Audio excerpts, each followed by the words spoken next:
Shalom, giving all praises, honor, and glory to Yahweh, Ba'ashem, Yahweh Shai, Ba'ashem, Rakakwadash. Double honors to my apostles and elders of Great Millstone.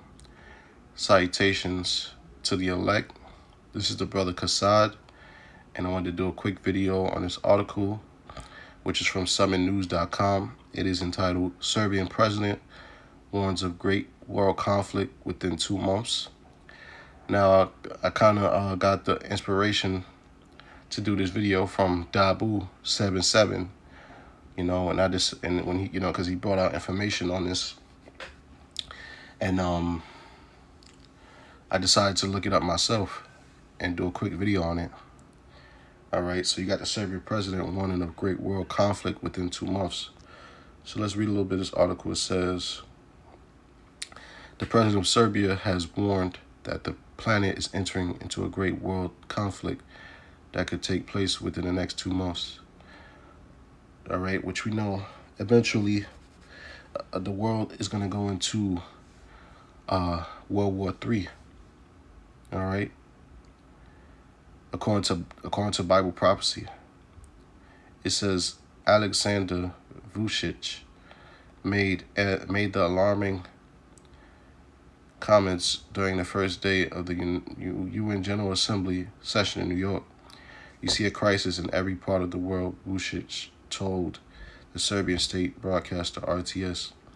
I think realistic predictions ought to be even darker, he added. Opposition is even worse, since the UN has been weakened and the great powers have taken over and practically destroyed the UN order over the past several decades.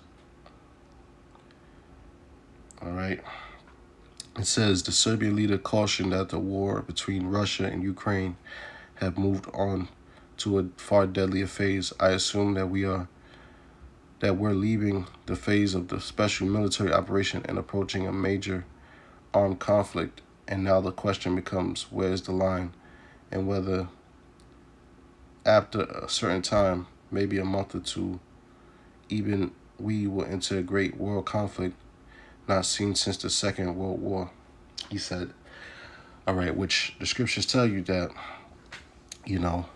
what's going to lead to World War III is the least of the flock drawing out America. As a matter of fact, I'll read it since I'm quoting it.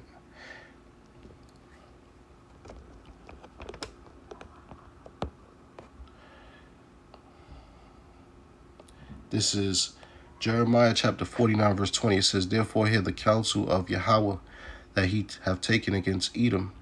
Edom being these so-called white people that are in power right now. It says, and his purposes that he have purposed against the inhabitants of Teman.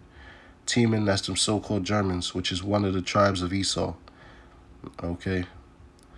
Teman, which is known as being wise. Okay. It says, surely the least of the flock shall draw them out. It's talking about over there in Israel, man, them small hats, them big nose small hats in the line of Israel. All right, they're the least of the flock. All right, and they're gonna draw out who? They're gonna draw out the American army, man. Okay, because right now Israel's over there, basically starting conflicts with Iran, Syria. All right, certain, constant military airstrikes on those different countries, man. All right, eventually, man, Iran is gonna respond, and then America's gonna have to step in, as well as these other different armies, the armies of NATO and EU, the Russians.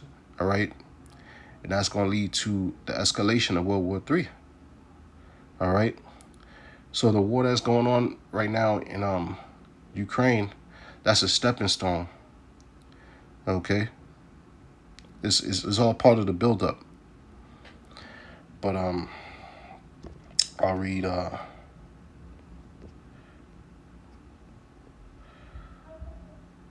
Revelation chapter 11, verse 14. I'll close this up. It says, Revelation 11 and 14. The second woe is past, and behold, the third woe cometh quickly. All right. And he mentioned that, the president of Serbia mentioned that, that, let me see. It says, he said, we will enter a great world conflict not seen since the Second World War. Okay. Now, we just read that the second war was past. All right. And we know that that's talking about World War II. And the third war coming quickly. It's talking about World War III. All right. And that's going to be the war to end all wars. All right. Because that war is going to lead to nuclear destruction around the globe. All right. And it's going to lead to the destruction of Babylon the Great, which is America, and also the land of Israel and different parts of the world. Okay. And that's all according to biblical prophecy. You can read about that in scriptures such as Jeremiah 51. You can read about that in, like I said, Jeremiah 51, Isaiah 34, Isaiah 13, Revelation 17, Revelation 18. Okay, Baruch, the 4th chapter. All right. So forth and so on. Okay, so this is just a quick news update. So with that, I'm going to say shalom.